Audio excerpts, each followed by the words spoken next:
Zerg player for CJ Entus. It is... KT roster crazy. Why did I just say CJ Entus? How did that happen? Well, he's of course playing for KT roles, so don't let yourself be confused by me. I don't know what just happened, but well, the player to the top left is of course the opponent, the Terran player, Team MVP, the commander. MVP Keen. Keen having the most games played in the group, televised, and so much experience. A lot of this experience is in Wings of Liberty, though, and if you look a little bit at the statistics for the two players, consider well, always regarding the offline performance here, Crazy has actually only played one single game against Terran in Heart of the Swarm in an offline environment, and he won the match. It was at Pro League, and he defeated TY, aka Baby. Whereas on the other hand, we have Keen, who performed in Code S in the first season against two Zergs, didn't take a single map in the group. He lost to Shine with a 2-0 and also lost to Symbol with a 2-0. Then in the GSTL, he at least was able to win his best of one against Kangho, against Lucira. But just looking at the results so far, don't have a lot of games to go on, but yeah. Crazy looks a little bit stronger in the matchup right now. He certainly does. One thing to keep in mind is that this is the only Terran versus Zerg that Keen will have to play in this group, since Crazy's the only Zerg, and on Crazy's perspective, he doesn't have to practice for ZVZ in this group at all, so he can focus only on Terrans and Protosses. Yeah. So that's a huge advantage that he has, being the only Zerg. Exactly, that's always a pretty cool situation to be in if you know you only have to prepare 2 matchups and all your opponents, they have to prepare specifically for 3 of them. So that's something that will definitely give Crazy a little bit of an advantage going into these games. Keen, on the other hand, is likely to just have a build prepared for his opponent. This is the first game that they play, so Keen is done with a ZVT. As a first player, can prepare for that specific map and then hope that it doesn't go into a 3-way tie. Yeah, that would be the only reason why he'd have to play the matchup again. There's a possibility he ends up on the same map there. He's going to send an SCV scout out now. Crazy sees everything, of course. CC first, followed up by Barracks. He doesn't see the gas, though. Yeah, has no idea about the gas just yet, but he sees what's happening at his opponent's front door at the ramp.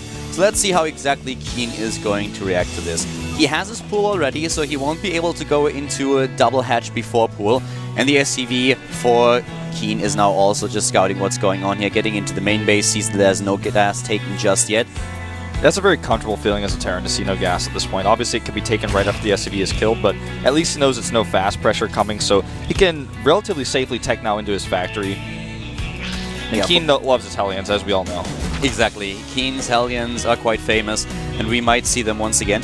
And because we haven't seen this many games of him just yet in Heart of the Swarm, where he played against against Zerg successfully, I'm wondering if he's now shifting it up into Halberds, or if we will once again see the Keen Hellions trying to sneak in his opponent's base. Yeah, you know, since he's only taken 1 gas, it doesn't look like it's going to be a fast Hellbat tech, but he could go for it a little bit later. We've seen this delayed Hellbat drop so much in the GSL, in Pro League, and everywhere else, really, even in WCS Europe and NA.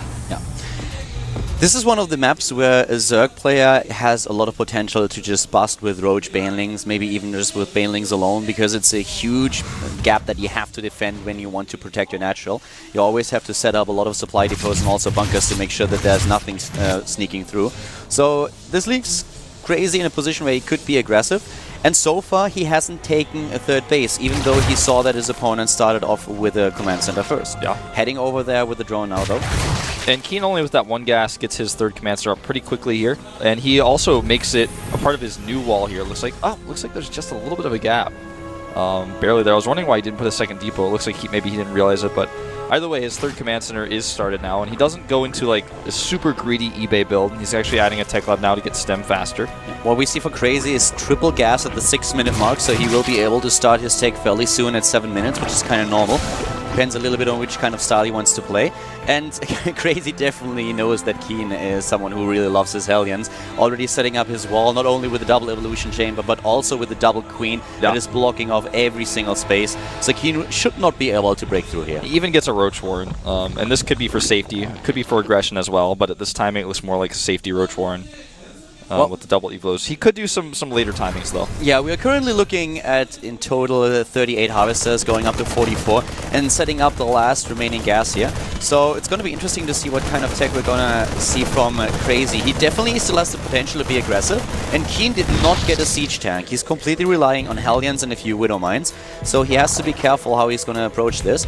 No lair tech so far, and ooh, we actually see the +1/+1 here for ranged units, so it looks more and more like we are going to see this timing on 3 bases once the upgrades are done. I would expect to see a lair tech fairly soon, and then heading straight into the speed upgrade for the roaches as well. Yeah, that's exactly what we'll be saying. There's the lair, as you say it, and Hellion's moving out just to scout a little bit here. Really, really nice scout by Crazy into the main base. He saw the 3rd command center, he saw the barracks being added, and he can relatively assume there's not going to be E-base, so he knows this is going to be a timing that is not as easy to hit if Keen had been playing a little bit greedier, but he knows, hey, you know what, maybe I can make this work. There's no tech lab on the factory, no siege tanks at all.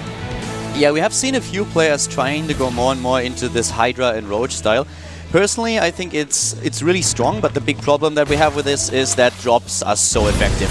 Hellion sneaking into the main right now, This is and Keen, for a man. second, Crazy not really paying attention to his wall here. Yeah, you're absolutely right. He's going to lose some drones. Looks like he's splitting pretty well, though. This could have done a lot more if Crazy had not microed so well, but he's actually cleaned this up relatively easily, and Keen now trying to go into the natural. At the same time, we have a lot of extra drones being produced for Crazy, sacrificing the lava here. A few drones being toasted here at the natural, with the Queen already doing a decent job, and the Roaches making sure that those Hellions are not getting too much done. Oh!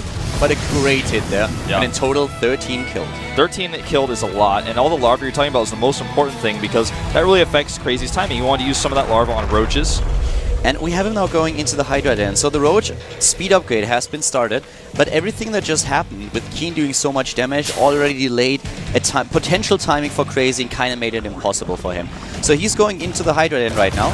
And Roach Hydra can be really strong. It's also good against Widow Mines if you have the Overseers, because you can take a few hits with your Roaches. But the one weakness that this build really has is drop play. Yeah. If the Terran player is good at multitasking and is dropping everywhere on the map, it's very difficult for the Zerg to get a hold on those Medivacs, because you don't have any kind of Mutalisk or Corruptors that could deal with the Medivacs. Certainly, and the late game upgrades can be a big problem as well. You need to get those Vipers out eventually, or at least some Infestors, you know, otherwise the bio of the Medivacs are just going to heal too much. The thing is, though, that Keen is not really the best drop player. Keen is a player that really relies on his Hellions, on his ground strategy.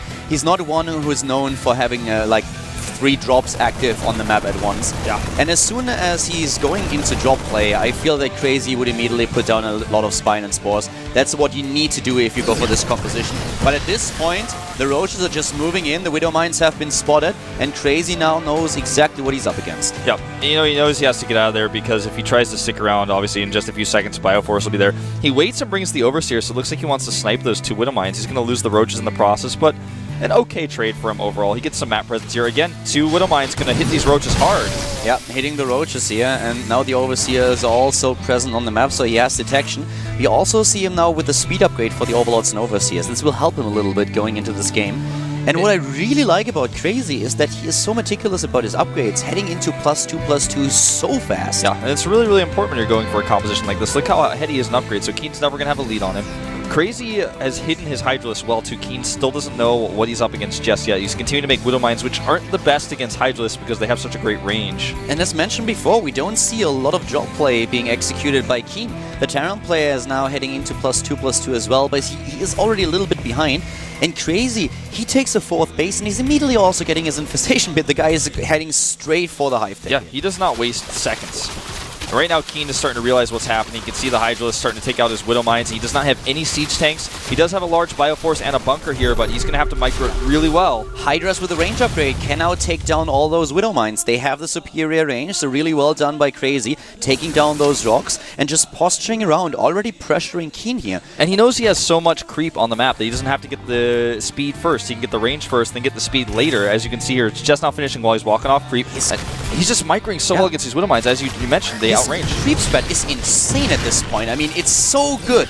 He has creep everywhere. Now we're going into the first engagement. Most of the Widow Mines are already gone, but the Terran player has so many units. Keen stimming in, and Crazy just doesn't have enough here, or does he? It doesn't look like he does. You know, there's just way too much bio here. He did not respect the Medivacs. Oh, he's losing now all those Overlords as well, Wolf. Yeah, Overseer's going down, the Overlords are gone, and Keen taking a massive supply lead here. Even though the Zerg army was in better upgrades, those Medivacs make such a difference in the fight. Yeah, they definitely do, and the Overlord's definitely a misstep here. He's still at the rally point set to the top right. He's losing all of them.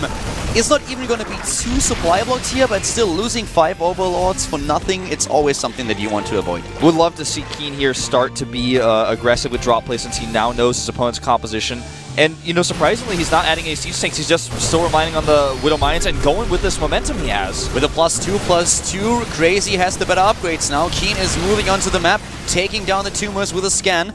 And Crazy really has to stabilize at this point. He has the superior economy with a 4th base, but now he's also supply block because he lost additional overlords. Yeah, he's desperately trying to get his hive out right now. Keen has taken map control out underneath his feet, and now he's moving across here. Does not want to go up on the high ground. He wants to find a different avenue. Lots of scans here. Yeah, a lot of scans going down for Keen, and he has to take down all these creep tumors, and he's doing a decent job moving into the 4th now, but the reinforcements for Crazy, they are here, and they will prevent this base from dying. Yep. One Widow Mine shot goes off, but he actually has, it looks like just barely enough. His 2-2 finisher on even upgrades, and those medevacs really making a huge difference here. Yeah, those reinforcements for Crazy are a little bit too late to the party, and it looks like Keen will not only power through and take down this army, but also take the game. GG.